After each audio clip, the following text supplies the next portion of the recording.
আগামী 29 তারিখ পশ্চিমবঙ্গে ভোট, আর এই ভোট নির্ণয় করবে পশ্চিমবঙ্গের আগামী দিনের ভবিষ্যৎকে। পশ্চিমবঙ্গ কি আদৌ বাঙালি হিন্দুর হোমল্যান্ড হিসেবে থাকবে, নাকি ওই জেহাদিদের হাতে পড়ে পশ্চিম বাংলাদেশ হওয়ার দিকে এগিয়ে যাবে?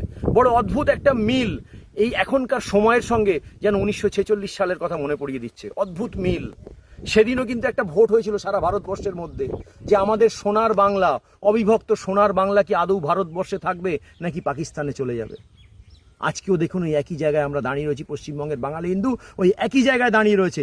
সেদিনের সেই যোগেন মণ্ডলের সঙ্গে আজকের মমতা বন্দ্যোপাধ্যায়ের কত মিল।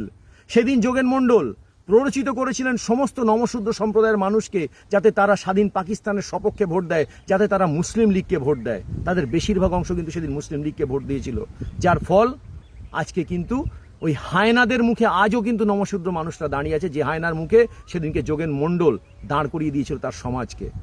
শত শত বছর ধরে পাশাপাশি থাকার পরেও একই বৃন্তের দুটি কুসুমের একটি কুসুমকে সেদিনের মানুষরা বুঝতে পারেননি, সেদিনের নমশূদ্র মানুষরা চিনতে পারেননি।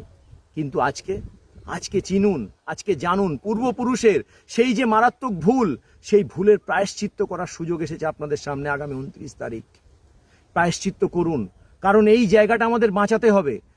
মনে রাখবেন, এই পশ্চিমবঙ্গ না থাকলে আপনারাও কিন্তু আজ এখানে থাকতেন না। বাংলাদেশে ওই অত্যাচারের মধ্যে আপনাদের থাকতে হতো, হয়তো কনভার্ট হয়ে মুসলমানও হয়ে যেতে হতো, যা অনেকে হয়েছেন।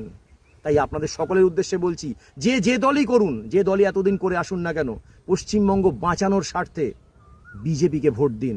সমস্ত দল মত নির্বিশেষে সব বিভেদ ভুলে গিয়ে শুধু বিজেপিকে ভোট দিন, এই পশ্চিমবঙ্গকে বাঁচানোর জন্য। আমি বলবো সেই সমস্ত কমিউনিস্টদের, যারা নতুন কমিউনিস্ট, যারা এখনকার কমিউনিস্ট, তাদের উদ্দেশ্যে বলছি, মনে রাখবেন আপনাদের সঙ্গে মতাদর্শগত পার্থক্য আমাদের চিরকাল থাকবে, থাকবে, কোনোদিন যাবে না। কিন্তু এই মতাদর্শ, আপনাদের মতাদর্শ কিন্তু সেদিনও ছিল, তারপরেও কিন্তু আপনারা সোনার বাংলাকে বাঁচাতে পারেননি, নিজেদের হোমল্যান্ডকে বাঁচাতে পারেননি। আজকেও কিন্তু আপনাদের দল এই জায়গায় নেই যে বাংলাকে বাঁচিয়ে নেবে, সেই পজিশনে আপনার দল কিন্তু নেই।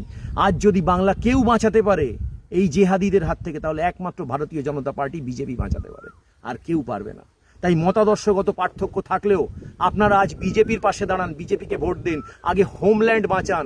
মনে রাখবেন, আপনাদের নেতা নেত্রীরা অর্থাৎ জ্যোতি বসু, ইরা মিত্ররা আর কিন্তু নিজের বাসস্থানে কোনোদিন ফিরতে পারেননি। এই অবস্থায় যাতে আপনাদের না হয়, যাতে কোনো বাঙালির না হয়, তাই আসুন সবাই মিলে বিজেপিকে ভোট দিয়ে যেতান।